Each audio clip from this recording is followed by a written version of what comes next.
So we'll start with the concepts of kinetic theory of gases today.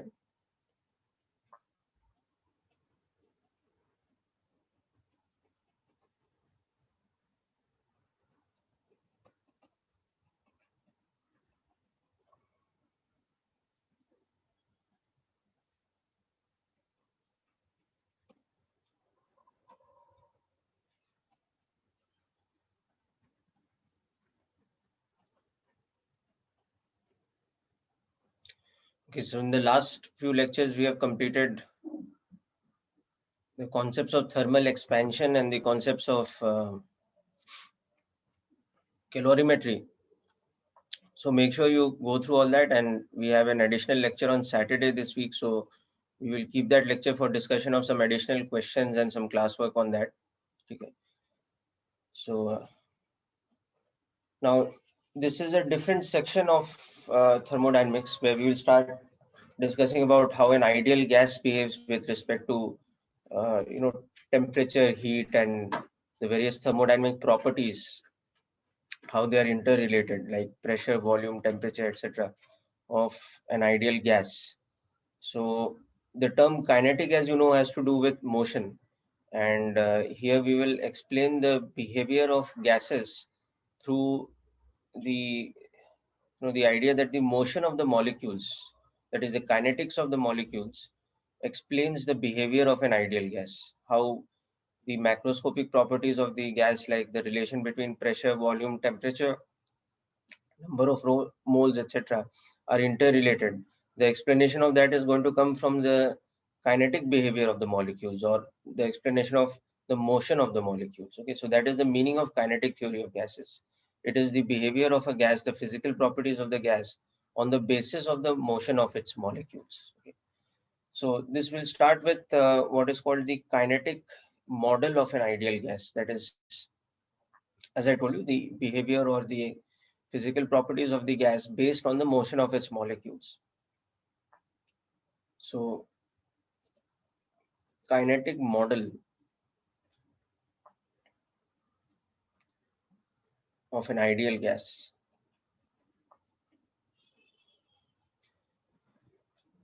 So the physical explanation of the properties of an ideal gas, okay, is what we mean by the model of the ideal gas.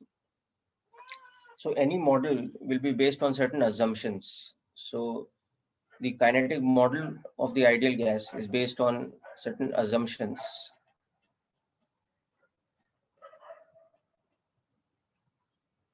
And the assumptions here are that, first of all, the molecules of the actual molecules of the gas occupy a very small volume compared to the volume of the gas itself, which basically means that the molecules are very, very loosely packed, and most of the volume of the gas is just empty space between the molecules, or the intermolecular space in a gas is much, much larger compared to the actual volume occupied by the gas molecules. Okay, so the first assumption is that the most of the volume of the gas is actually empty space, because the molecules are very, very loosely packed.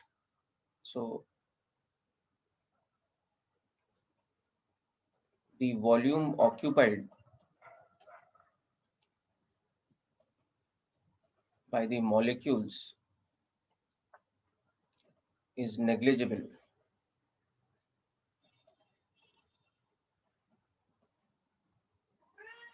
compared to the volume of the gas, or you can say volume of the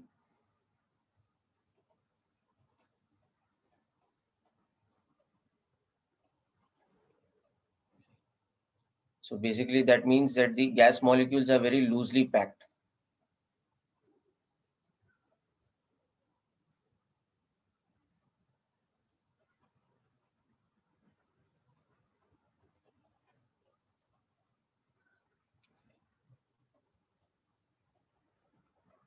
The volume of a gas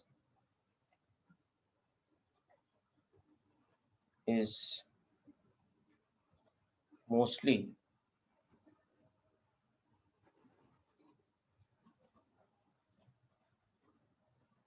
the intermolecular volume.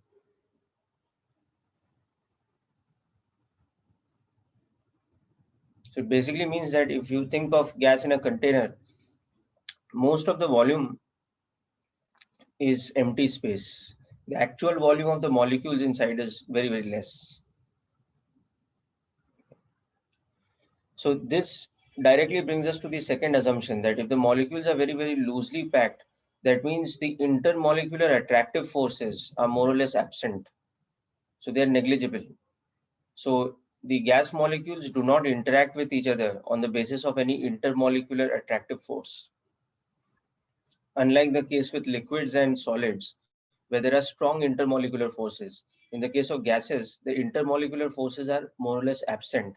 And the only way the gas molecules interact with each other is when they collide with each other. Collisional impact forces is the only form of interaction between gas molecules. Otherwise, there is no intermolecular interaction. So,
okay, so this is the second assumption. Now, the third assumption is again closely based on this, that all collisions, that is, collisions between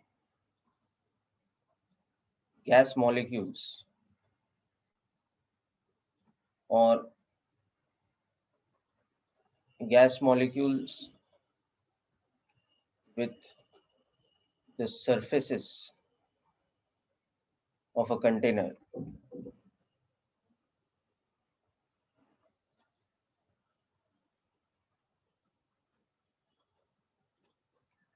So all such collisions are perfectly elastic.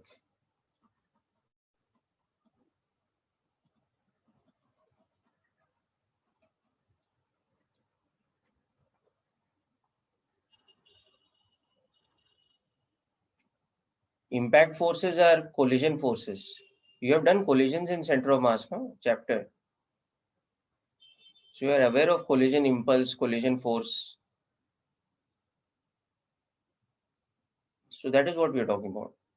When two bodies collide, during the impact, there is impact forces or there is impact impulse, which is force integrated over time. So you're aware of this concept.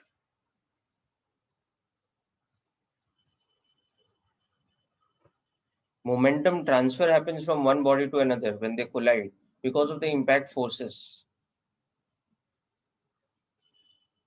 Just like that, when two molecules collide, there is transfer of impact impulse between them, and as a result of that, there is transfer of momentum. Now, the assumption here is that that will happen in such a way that the collisions are perfectly elastic. So, as you know, perfectly elastic collision का मतलब क्या होता है? Zero loss of kinetic energy. There is zero loss of kinetic energy during impact.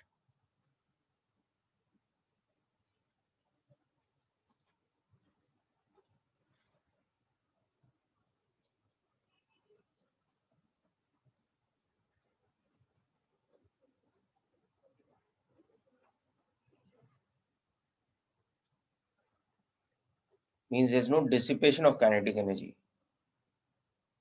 Okay. So all collisions, whether we are talking about the collision between two molecules hitting each other or a molecule making an impact with the inner surface of the container, both the cases, the collisions are perfectly elastic.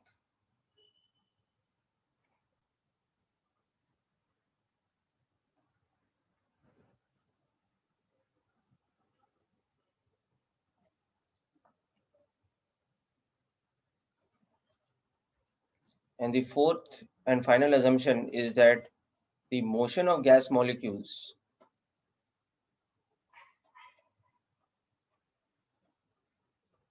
is perfectly random.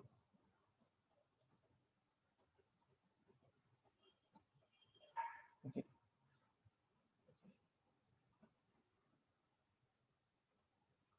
And called Brownian motion.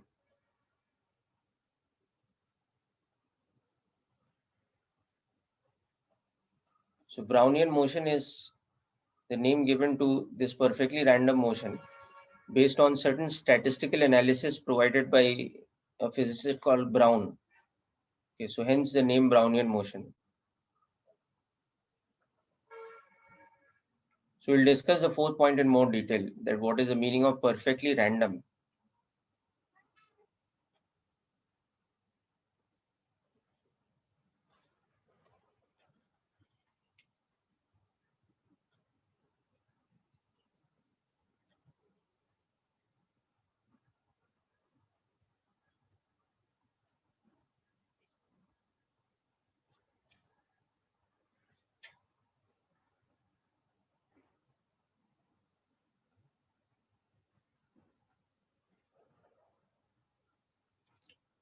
Okay, so just go through the assumptions once, because next we will see that when we develop the mathematical relation between the various parameters of an ideal gas, it is the assumptions that we'll be using. Uh, Not 6 degrees of freedom, Aditya. We'll be talking about 3 degrees of freedom. Because the gas molecules are moving in random motion in three-dimensional space, x, y, z. So we will talk about the Brownian motion with 3 degrees of freedom as per the kinetic theory of gases. Okay. Of course, that will change a little bit when we discuss in more detail about polyatomic gas molecules. So I'm coming to that. Okay.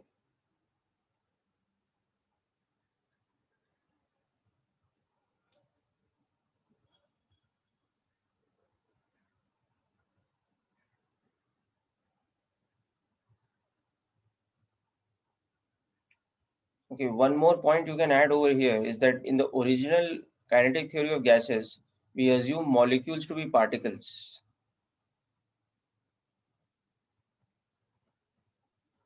Gas molecules are particles. That means they are point masses.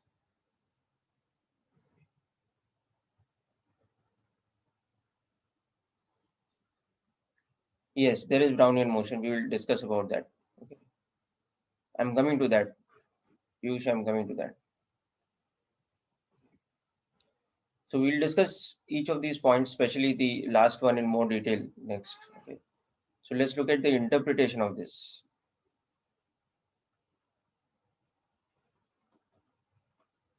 Then we'll come to the mathematics also. So the interpretation of the first point, that is no intermolecular attraction force. So that means no potential energy.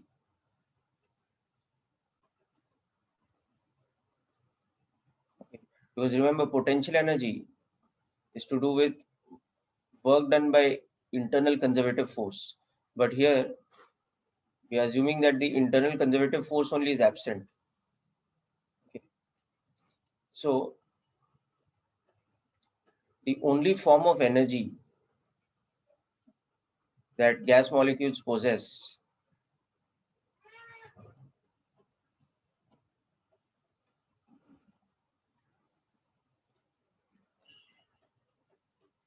is kinetic energy. This is the basis of kinetic theory of gases. That a gas can only store energy in the form of kinetic energy of its molecules. Okay. So later in thermodynamics, we will see this becomes a very significant point, because we will say that the internal energy of a gas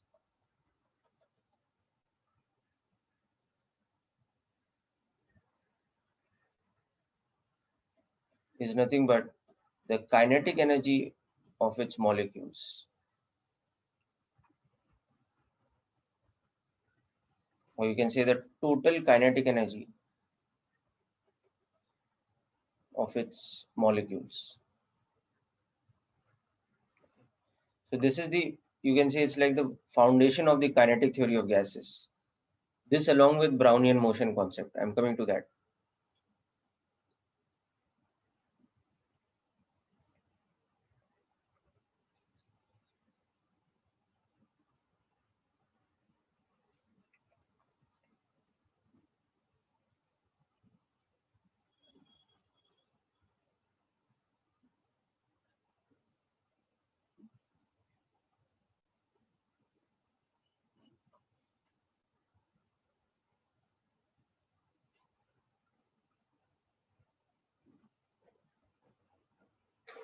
So basically, if you think of a solid, inside the solid, you can imagine the molecules are close to each other and they are packed in such a way that there is intermolecular force which is keeping them in place. The only way the kinetic energy exists is via vibration. So in a solid, when you put this under a microscope, basically what you're assuming is that solid molecules are held in place against each other by intermolecular bonds. The structure need not be exactly like I'm showing over here. Okay. The arrangement of molecules in the lattice structure can be different. It doesn't really matter. But the molecules can only vibrate about. Okay. Only vibration possible. Okay. In the case of liquid, so let's say you put some liquid in a container, the molecules can move about, but there is still intermolecular force.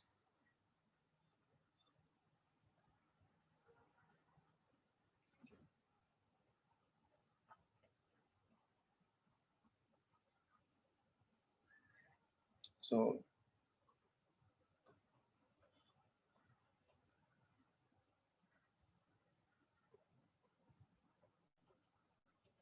but the molecules can move about. In the case of gas,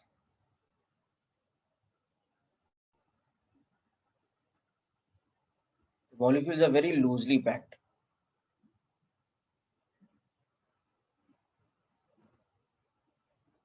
in comparison to this.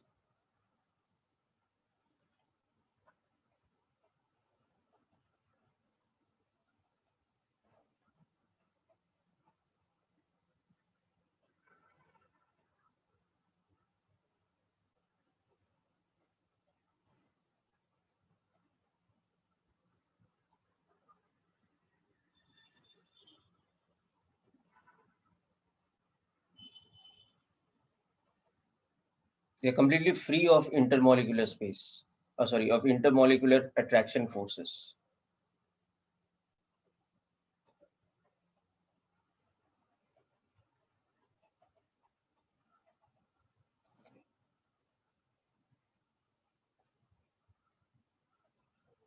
So in this, there is certain bond energy.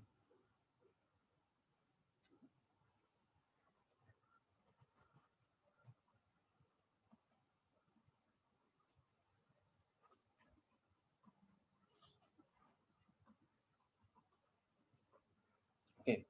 So for example, when we convert liquid to gas by heating, the latent heat that you're providing is basically the bond energy. You are breaking the intermolecular bonds, so certain amount of energy needs to be provided. Okay. Similarly, here also, the molecules possess a very, very high degree of bond energy.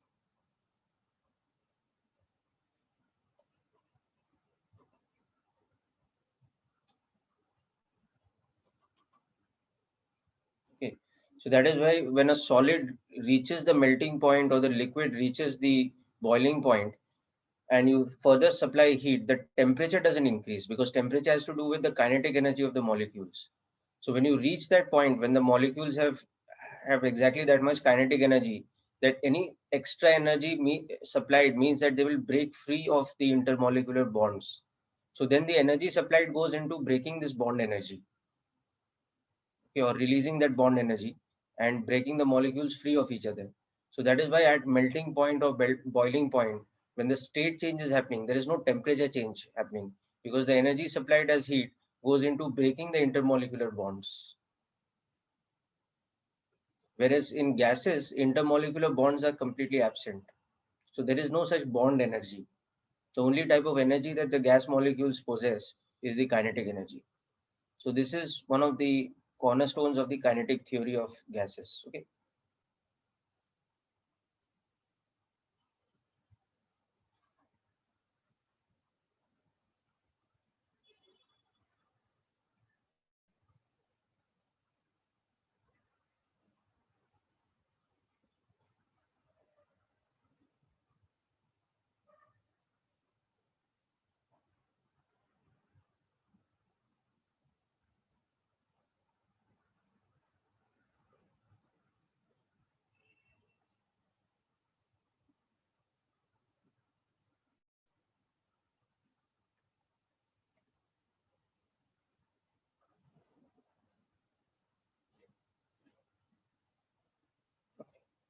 Now we will discuss about the Brownian motion in little more detail.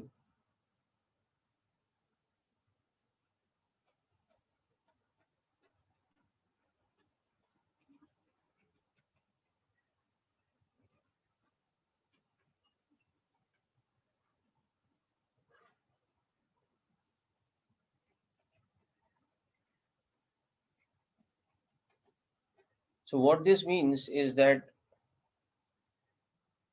if you consider gas molecules in a three-dimensional space,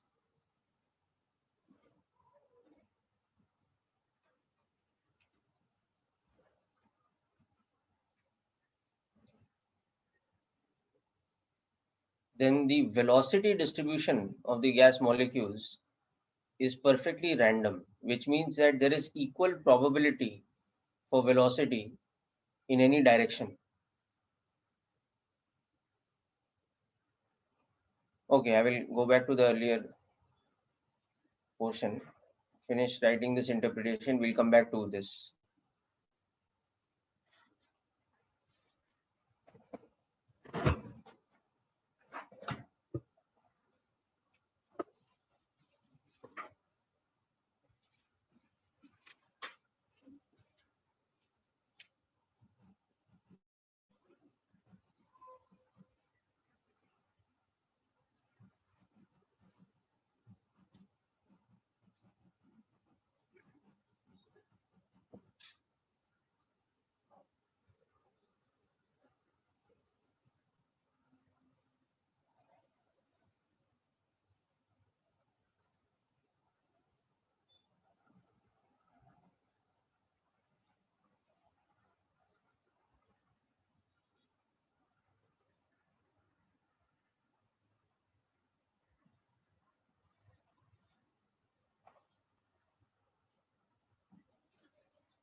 Okay, so let's come to the interpretation of Brownian motion and what is meant by perfectly random motion. Let's understand this. Okay, so gas in a container.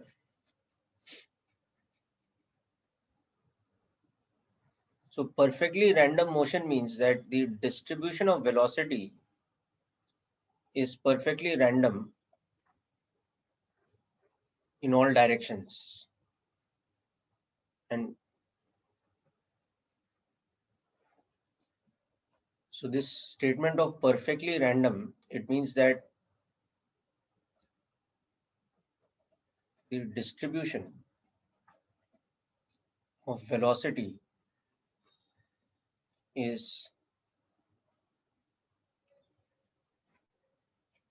equal in all directions.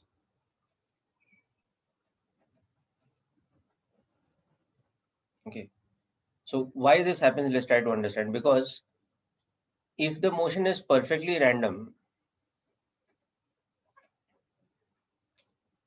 that basically means that no particular direction of motion is favored over the other. Or you can say in one way that the probability of motion is equal in all directions. Okay, so no particular direction is favored over the other. So perfectly random means that no particular direction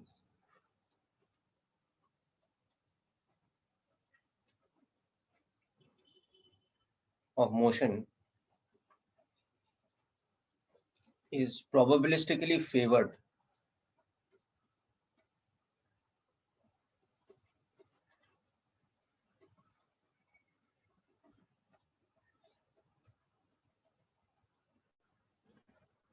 over any other.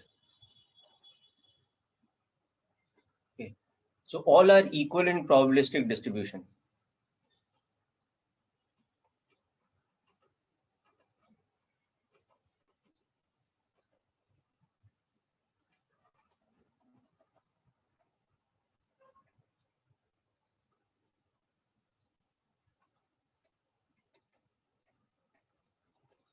Okay. So if I define my XYZ coordinate system like this, Z axis coming out of the plane. So it means that now this thing equal probability in all directions or equal probabilistic distribution, we can interpret it in two ways. I'll explain. So one way we can interpret it is that we can say that for any particular gas molecule, okay, it has equal probability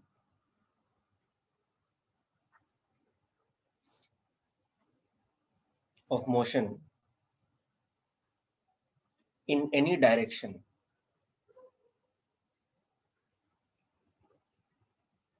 at any instant of time.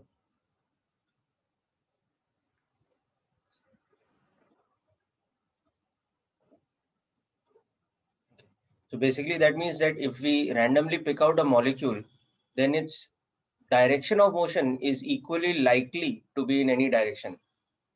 It's equally likely that is moving along the positive x-axis as it's likely that is moving along the negative x-axis or along the y-axis or at particular angle to the x-axis in the xy plane or a particular angle to the z-axis in the xz plane or whatever. In three-dimensional space, it has equal probability of motion in any direction in 3D at any instant of time. Or another way to interpret the same thing is that for a sample of gas molecules,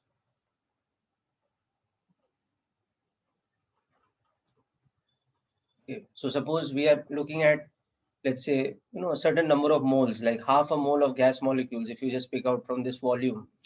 So in a certain sample of gas molecules, if you look at the velocities of all the molecules, okay, then there will be equal number of molecules moving in any one direction compared to the molecules moving in any other direction.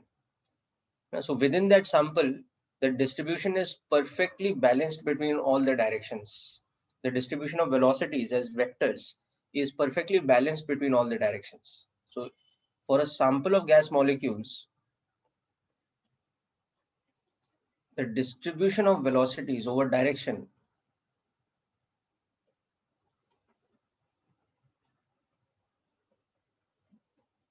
is equal.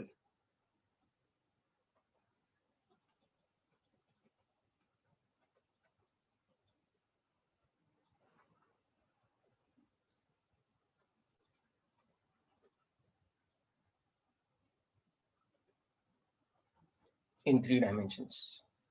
So this is another way of interpreting this statement, that the probabilistic distribution is uniform in all directions, or no particular direction is probabilistically favored over the other.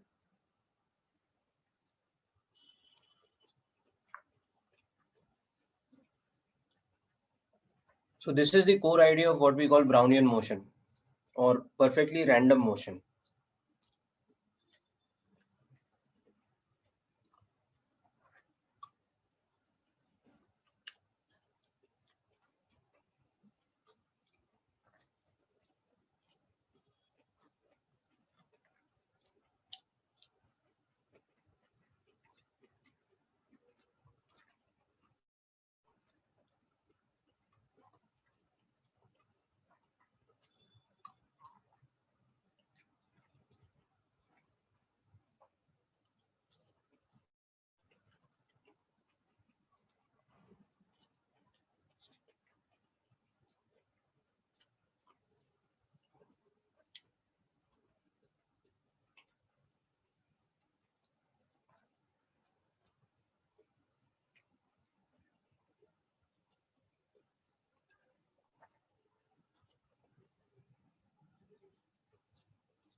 Okay, so let's understand this a little bit more closely with some examples which are more relatable from everyday life. Okay, so imagine we have this kind of situation. We have two comparable situations. Let's say we have, okay, this is the top view, okay, of a closed hall. So this is the floor of the hall, okay, and it has a door or an entrance or something like that.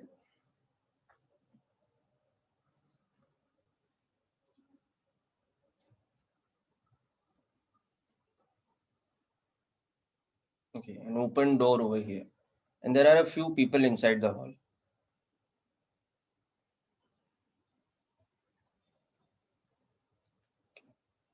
So there is a loosely packed crowd of people on the floor. Okay, and alongside, let us consider another example where this is a top view of an open field. So it's open from all the sides.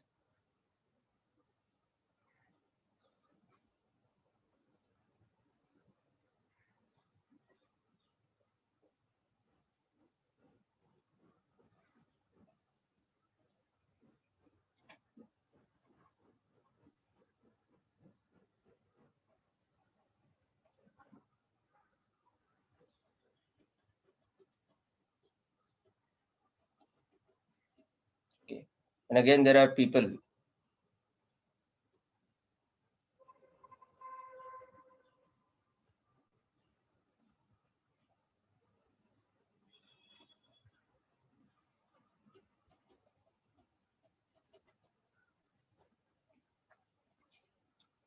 Okay, now what happens is that suddenly, if there is a gunshot heard,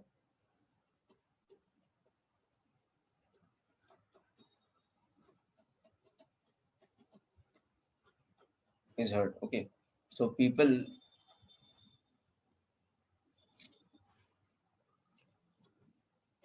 start to exit in a hurry.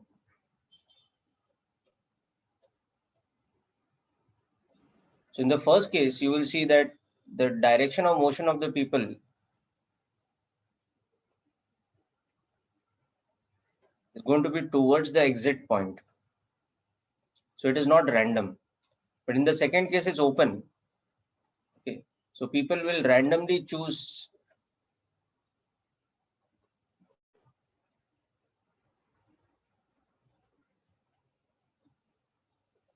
So this is more likely to be random. So more likely to be close to Brownian motion. Yeah, entropy would increase. That's also correct, Piyush. Okay. But here in terms of the distribution of velocity, now if I talk about that, so in case one, case two, in case one, the direction of people's motion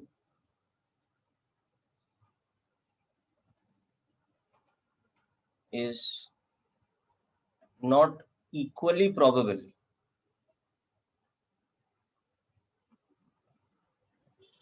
in all sides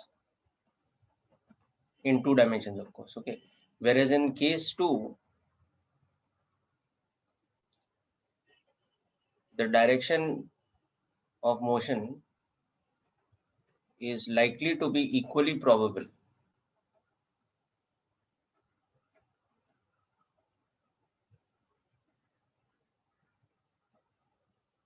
on all sides in the two-dimensional case. So this is an example of two-dimensional Brownian motion.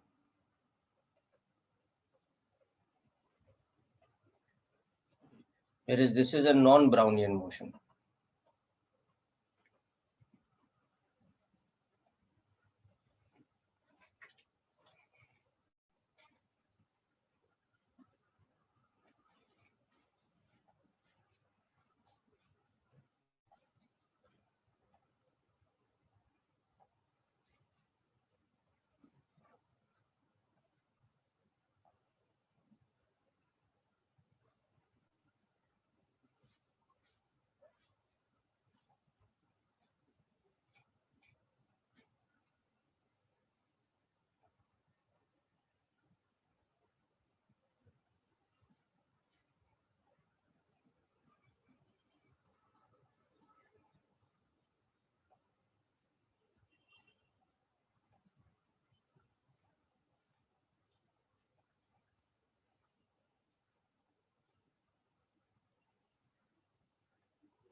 Okay, so this is just something from everyday life from which you can relate what we mean by equal distribution of probabilistically equal distribution of motion in all directions. Okay, so now let's see what we can mathematically interpret from this. Okay, so back to a gas in a container. So we're back to discussing about a three-dimensional volume.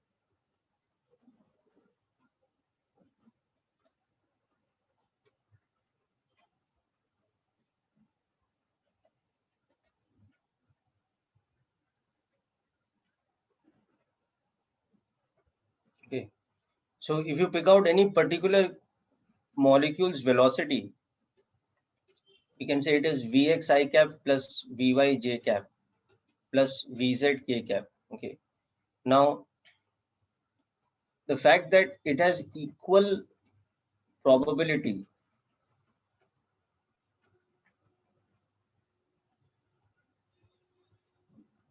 in all directions.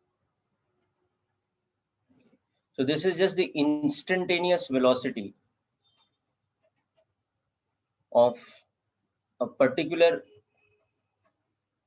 molecule, a randomly picked particular molecule. So it has equal probability in all directions, means that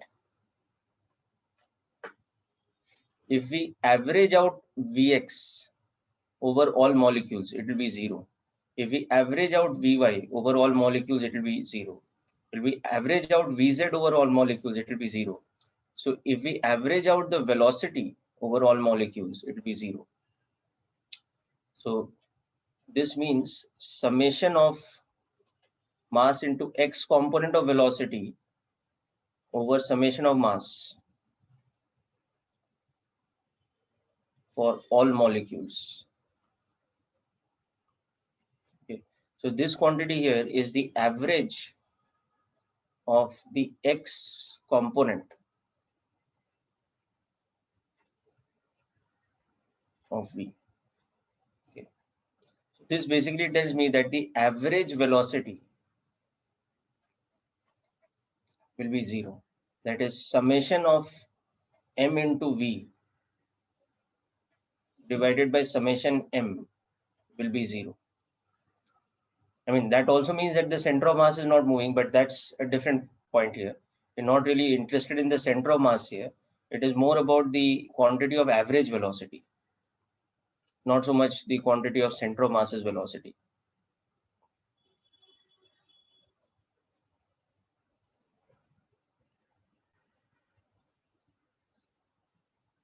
Oh, just a minute. Here we don't need to average like this because we are taking a homogeneous species, na? Single gas. So the masses of all the gas molecules are equal. So we don't need to take the average in this way. We just need to take the average like this. It is summation of Vx divided by the total number of molecules. Right? N is number of molecules. So this is average velocity is summation of V over all the molecules divided by number of molecules. So this is the first thing, that average velocity will be zero.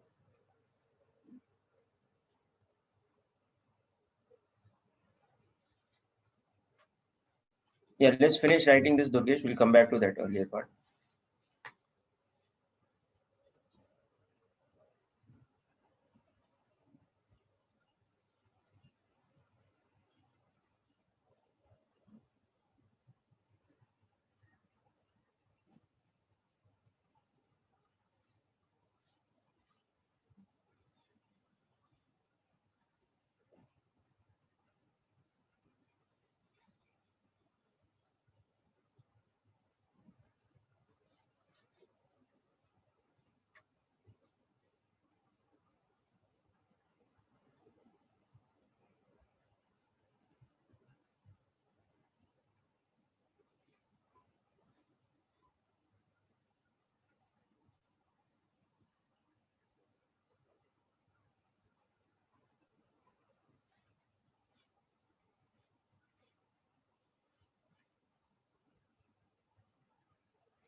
Okay.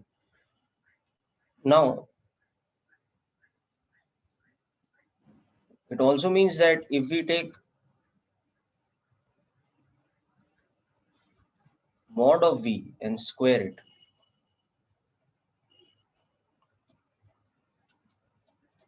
okay. So now if we take this V square and average it out,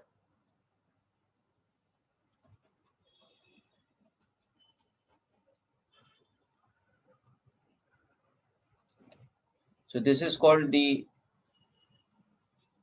mean square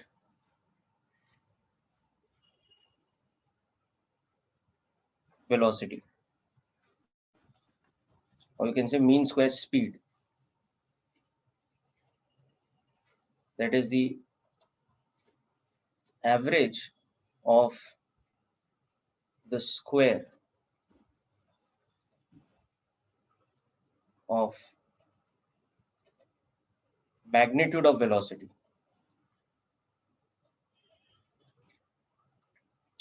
So that will be Vx squares mean plus Vy squares mean plus Vz squares mean. Okay.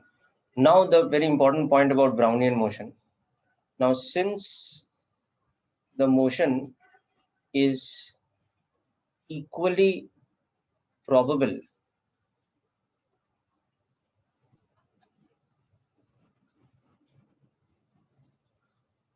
in all directions, therefore Vx squares average will be equal to Vy squares average, will be equal to Vz squares average. So now connecting it with this statement,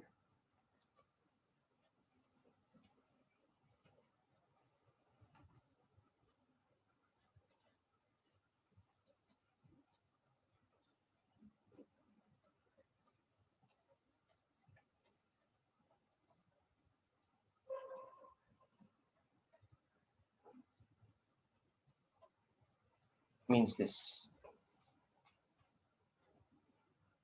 So that means if you take three orthogonal directions or three mutually perpendicular axes, okay, and for your sample of gas molecules, you calculate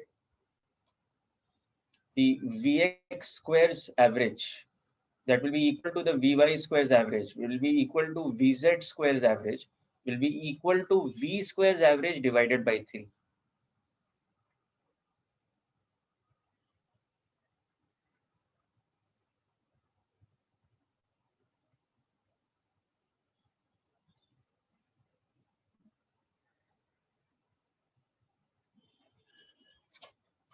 So this is going to be a very important equation for us.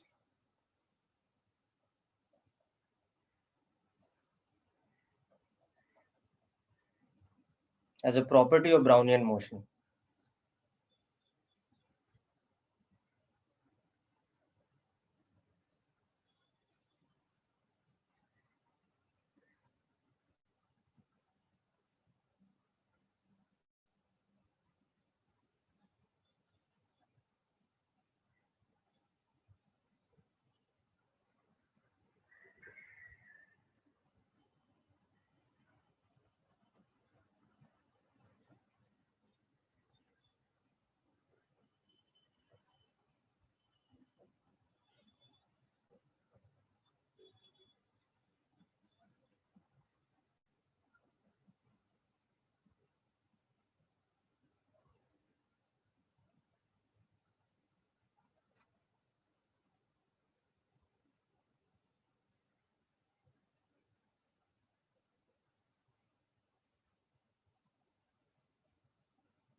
Okay. Also, note that we define something called root mean square velocity. So want me to?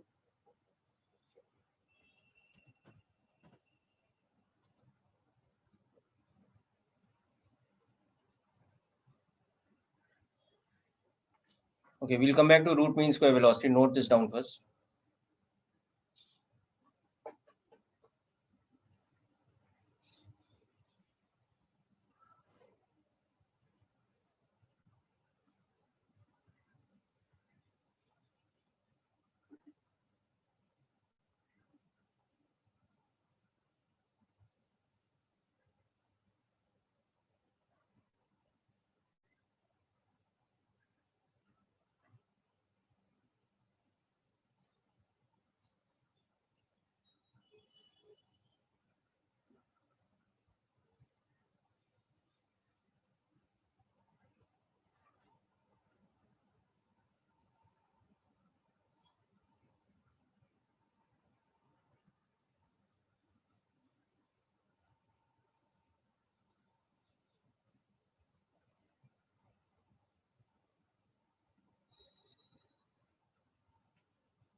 Okay, so we define something called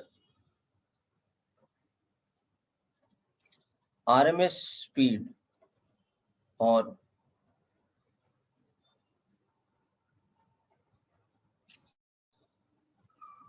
root mean square velocity. But by velocity, actually, we mean here the magnitude only. So we define VRMS as square root of mean of the square. Okay, so that is nothing but square root of summation V square divided by the number of molecules.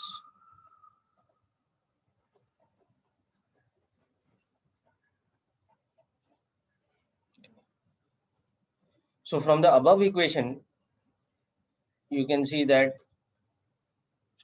Vx square's average is equal to Vy square's average is equal to Vz square's average, which is VRMS square by 3.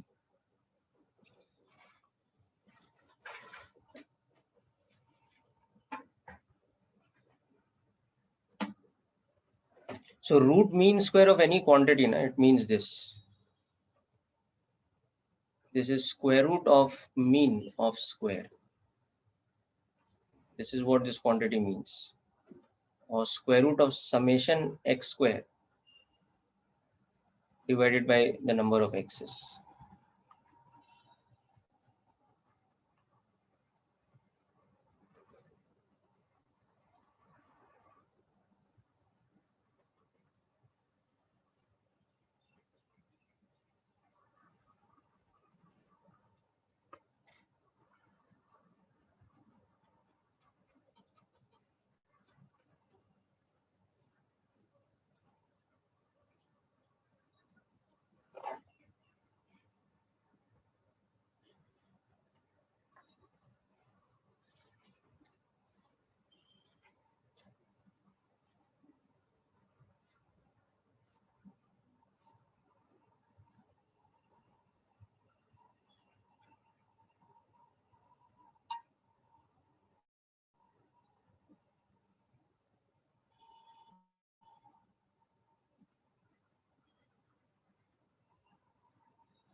Okay, so now let us come to the calculation of RMS speed by the kinetic model of an ideal gas.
Okay, so let's come back to the calculation of RMS velocity or the root mean square speed basically. So once again, considering a sample of gas molecules,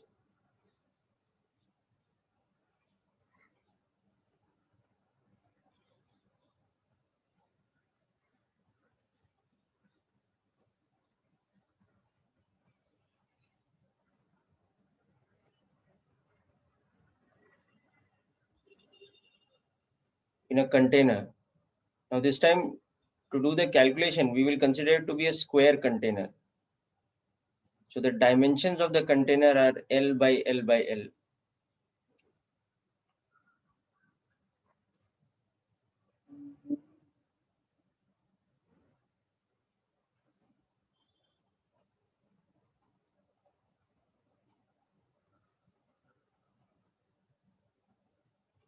So these are my gas molecules which are very loosely packed in Brownian motion. So we have the volume of the container being L by L by L. Okay, the pressure of the gas inside is P. So we have N moles of an ideal gas in a volume, okay, at pressure equal to P and at temperature capital T, absolute temperature. Also, let us say the ideal gas in question has molecular mass capital N. Okay. So also we have capital N, which we will take as the number of molecules, will be number of moles into Avogadro's number.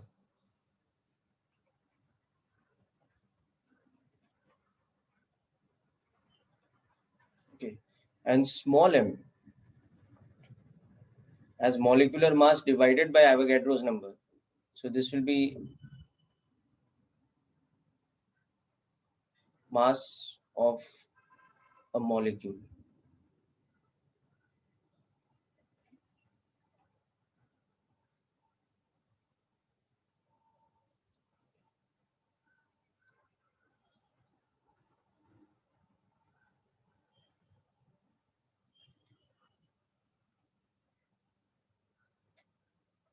So this is actually more like molar mass.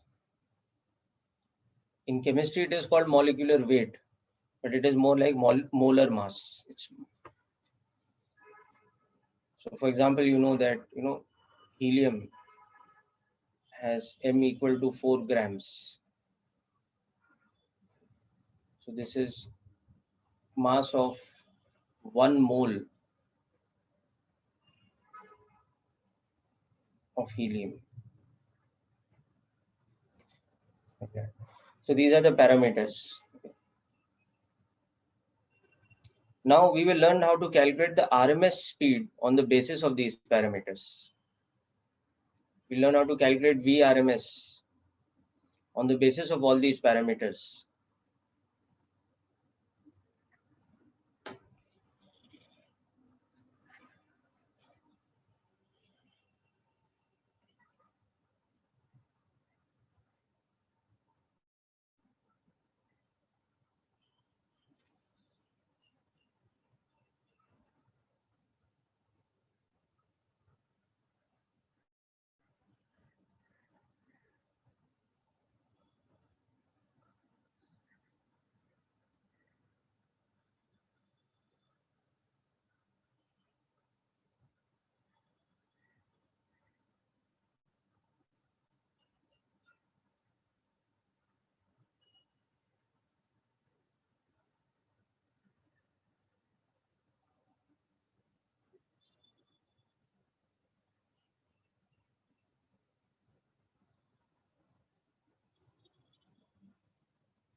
Okay, now let us consider a perfectly elastic collision between a particular gas molecule and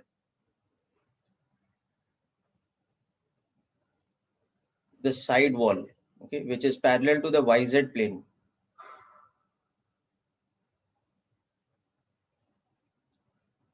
So let us consider within the container a molecule which is moving with a velocity like this, coming and hitting this surface. Okay.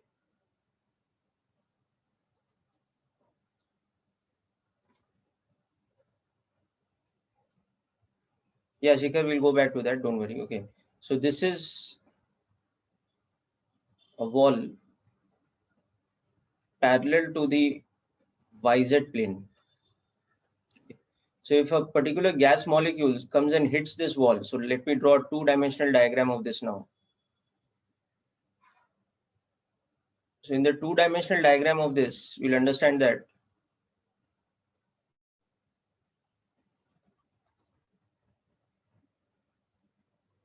if a molecule moving with a velocity like this comes and hits this and makes a perfectly elastic collision, then after impact, it will go off like this, such that its kinetic energy remains conserved, and only the component of velocity which is normal to the surface, that gets reversed. Okay. So this is our x-axis. So a molecule of mass m, okay, suppose it makes an impact with a speed of Vx I cap plus Vy j cap plus Vz k cap. Okay. Now the impact is perfectly elastic. Okay. So the coefficient of restitution is 1. So therefore, so it makes an impact with this initial velocity and sets off after impact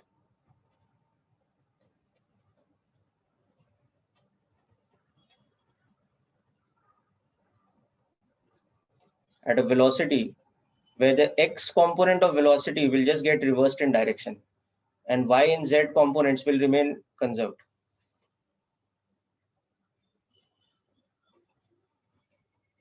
So this is as per the collision theory, that when a particle makes a collision with a surface, if the collision is perfectly elastic, then the normal component of velocity gets reversed. So the normal component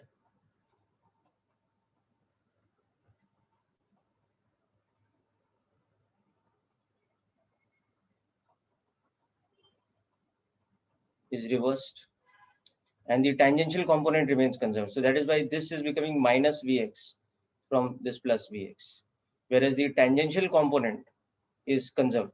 Okay. So you can see that the collision impact force, or rather the impulse that is acting on the molecule as it hits the wall, we can think of that as an F delta T. So the collision impulse, okay, on the molecule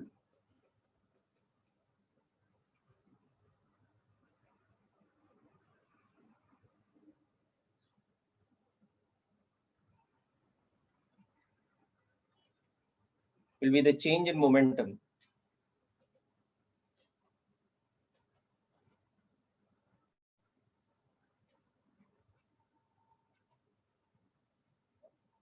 or the magnitude of this impulse is 2 mvx.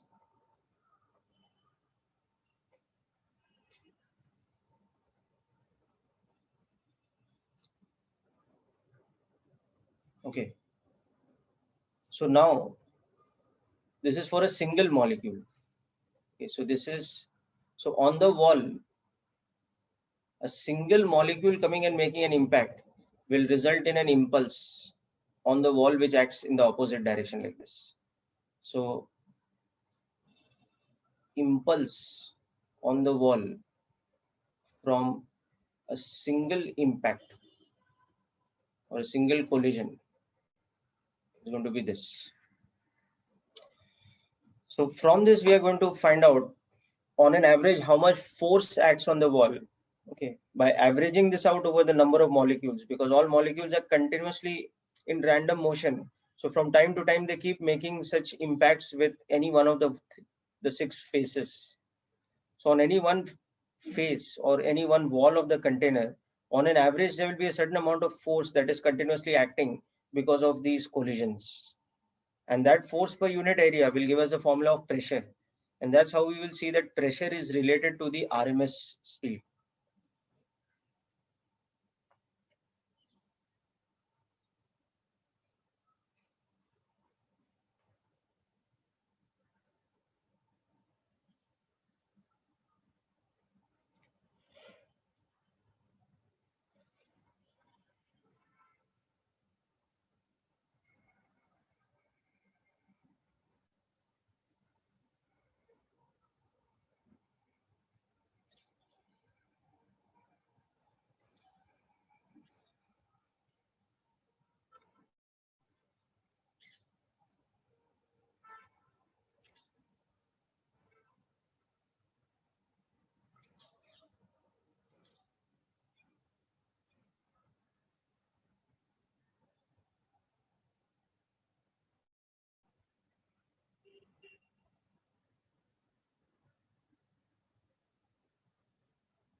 Okay, so let's understand from this how we will calculate the pressure. So this is the impulse on the wall from a single collision. Okay, so now from n number of molecules colliding with the wall, okay, the total impulse, okay, will be n into the average impulse per collision.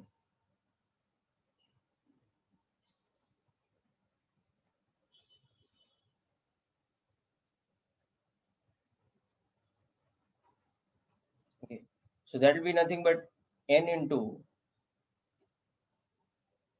2m Vx mods average. Why we are doing Vx mods average, remember, is because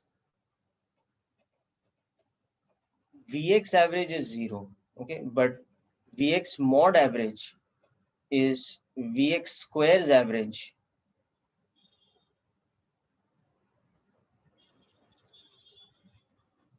or square root of Vx squares average.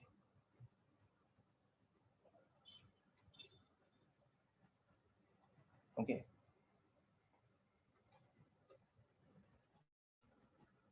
this quantity. So this is related to RMS velocity now, remember.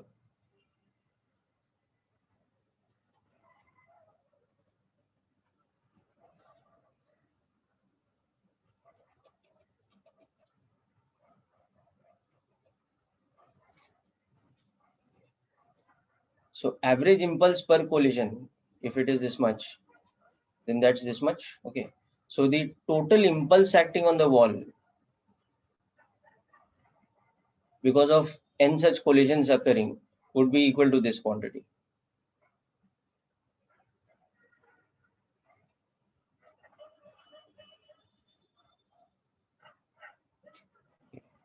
So now the force,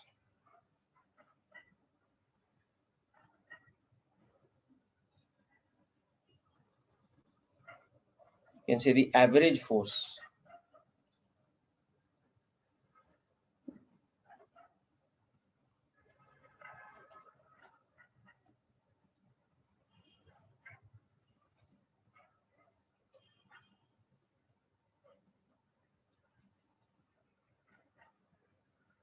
where tau is the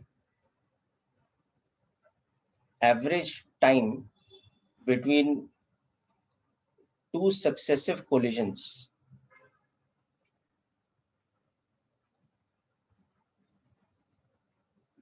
by a molecule.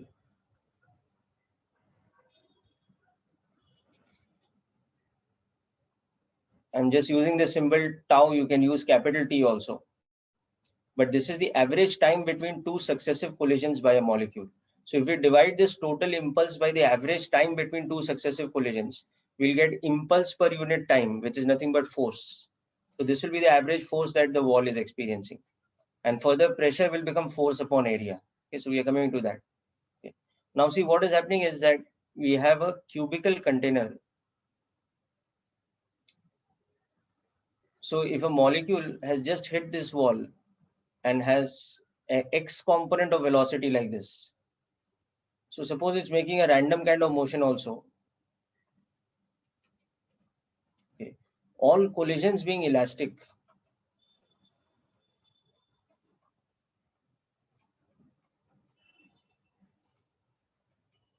Okay. This mean relaxation time or the average time between two collisions will become 2L divided by Vx. Okay. Because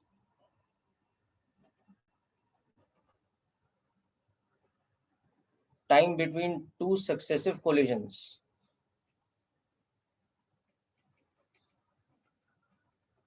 with a wall in the YZ plane. Okay. So this time can be calculated as the distance along x-axis divided by average Vx. Or you can say, since we are talking about a single molecule, so we don't need to average this out yet. We can just say, so between two collisions with the same wall, this is traveling a distance of how much? It is traveling a distance of 2L because it's traveling along the x-axis, first along the negative x-axis through a distance L, and then again along the positive x-axis through a distance of L before coming in contact with the same wall again. Okay. So this becomes this. Yeah, it's tau. It doesn't matter what symbol you use. You can use capital T also. If you are not comfortable with the symbol tau, you can use capital T.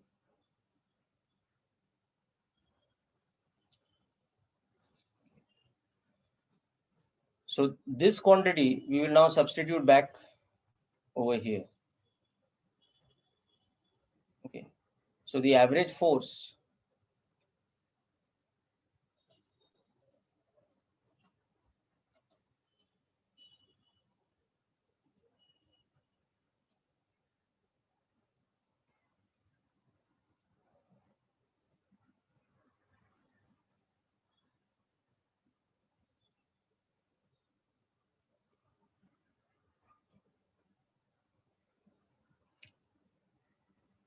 actually this is average time, okay, between two successive collisions. So since this is average time, we have to average this out also.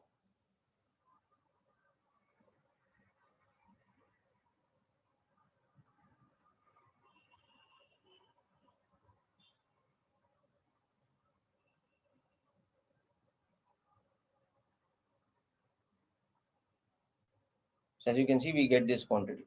Okay. So this is the average force. So therefore, the pressure now on the wall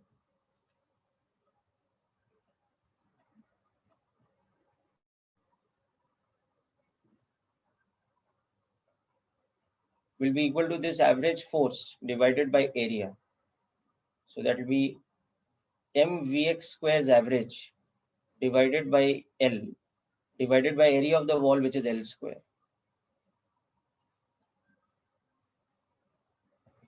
So it becomes mvx squares average divided by volume, because remember the whole volume of the container was nothing but L cube.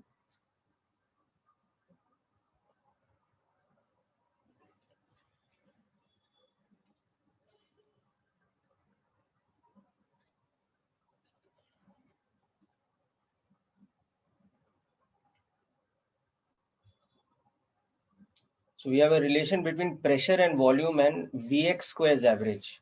Now remember, from Brownian motion, we had a relationship between Vx squares average and the RMS speed. So that is what we'll use finally to find the RMS speed in terms of volume and pressure.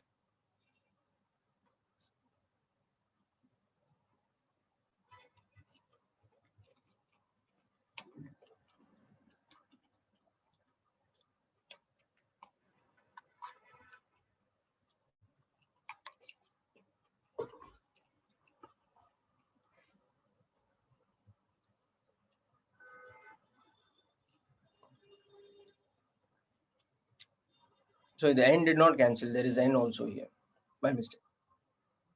Just make a correction. There's an n also over here.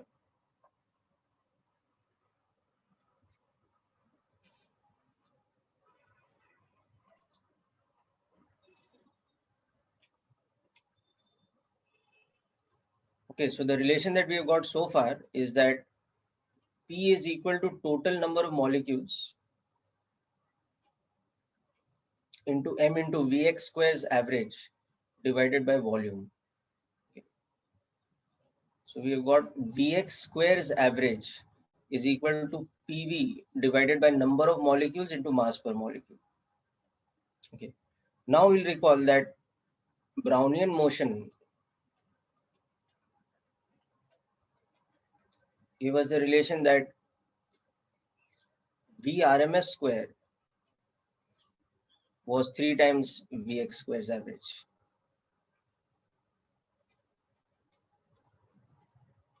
Okay. So we can replace Vx squares average as RMS speed squares divided by 3.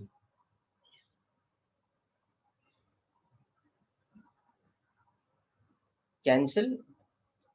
How will we cancel Vx average, beta? This is in the achal. This is like this, na? This is, there's a divided by sign over here. See, this quantity, na, is coming in the denominator, na?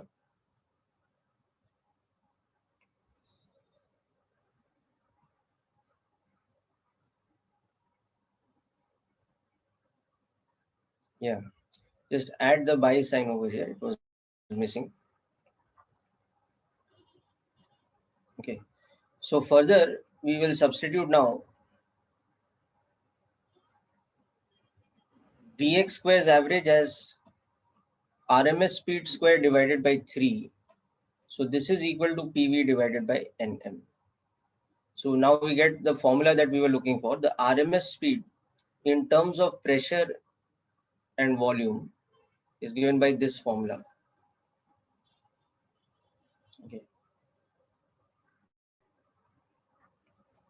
Now further, something important here is that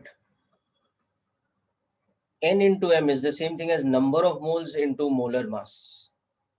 Because remember, capital N was number of moles into Avogadro's number, and small m was molar mass divided by Avogadro's number.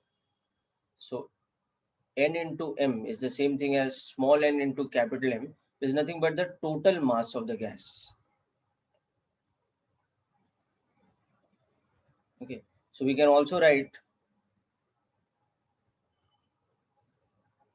RMS speed as square root of 3 PV divided by number of moles into molar mass.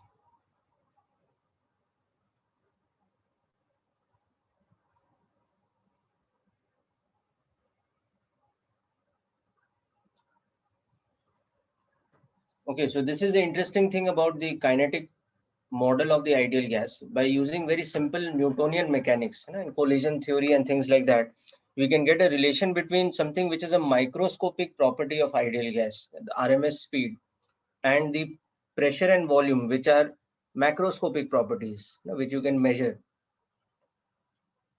If you think about it, you can't really come up with a method to measure RMS speed, because the gas molecules, the way they are moving, experimentally is going to be virtually impossible to actually measure their individual velocities and then, you know, calculate their magnitude, sum them up, and do that statistical average. But this is giving us a theoretical way of finding the relationship, that how we can estimate the RMS speed just on the basis of the macroscopic properties, which are very easy to measure, like the pressure, volume, and the number of moles of gas in a container. And if it's a known gas, then you know the molecular mass already. So this is the effectiveness of the this thing. So for example,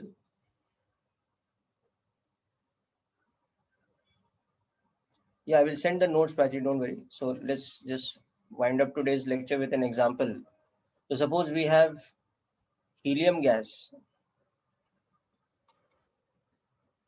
okay, at a pressure of, let's say, 2 atmospheres,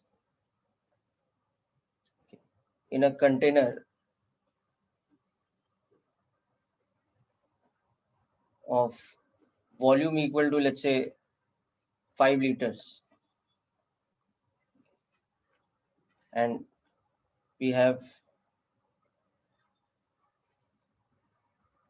1 mole of helium gas. Okay, so we want to find the RMS speed. So we'll just use this formula.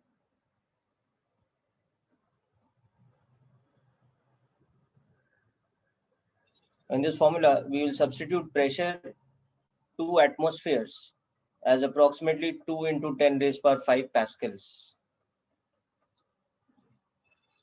or Newton per meter square. So there's another thing we should note down over here, that SI units for pressure, the SI unit is Pascal, where 1 Pascal is equal to 1 Newton per meter square. Okay, because pressure is force per unit area.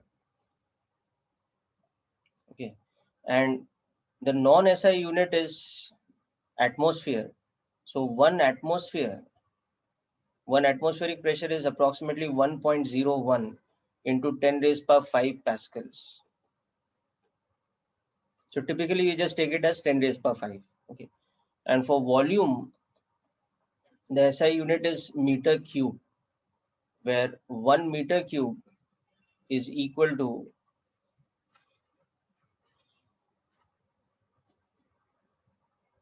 1000 liters. Okay, basically 1 liter is 10 raised power 3 milliliters, which is the same thing as 10 raised power 3 centimeter cube.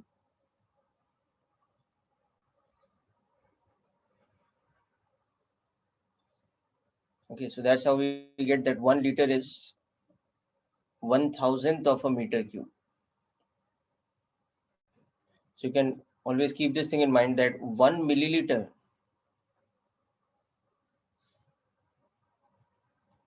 is the same thing as 1 cubic centimeter. Okay.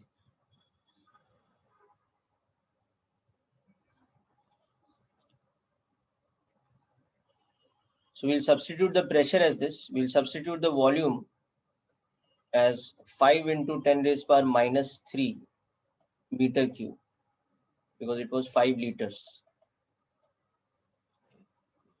And we'll substitute M as its helium. So 4 into 10 raised power minus 3 kg.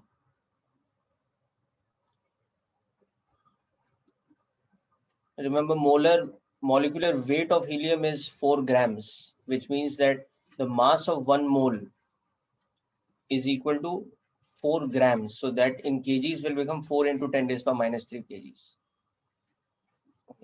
And number of moles is already given to us as 1. So Vrms in meters per second will become square root of 2 into 10 raised by 5, that's the pressure, into the volume, which is 5 into 10 raised by minus 3, divided by number of moles, which is 1, into molar mass, which is this much. So as you can see, that will become square root of 10 raised by 6 divided by 4. So that's 10 raised by 3 divided by 2, or 500 meters per second. Okay, so this is actually a typical value. Gas molecules, typically have RMS speeds which are in this kind of range.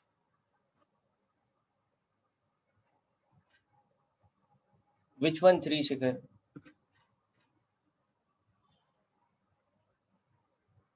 Oh, sorry, yeah, 3 PV divided by. So there's also a 3 here.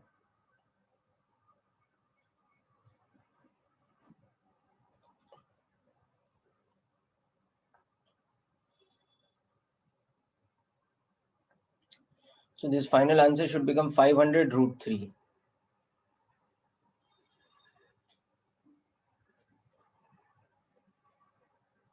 Okay, you can approximate that as 500 into 1.73.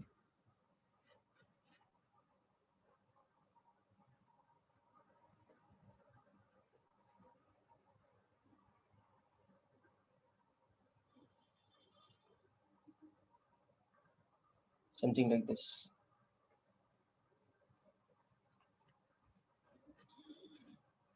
So typically gas molecules under standard types of pressure, volume, and that kind of thing, they have speeds which are kind of similar order of magnitude as speed of sound.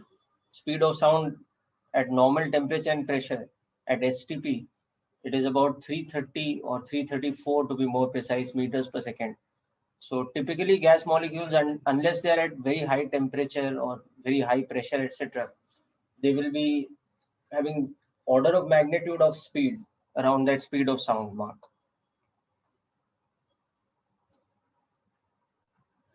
Okay, so this is a very important set of derivations that we've done today. You will find all these derivations in any standard book like Resnick Halliday, or even H.C. Verma has the derivations in very short. Resnick Halliday has the whole explanation of Brownian motion and the average probability, etc., in much more detail. The type of detail we've discussed in class today. Or you can also go through from NCERT. But for theory, I recommend Resnick Halliday. Okay, so we will conclude here today, people. And next lecture, which we have on Saturday, we will see now how to bring temperature into this relationship. Today, we have seen the relationship between RMS speed and pressure and volume. And then we will see later how to bring temperature into this relationship and find the relation between RMS speed and temperature.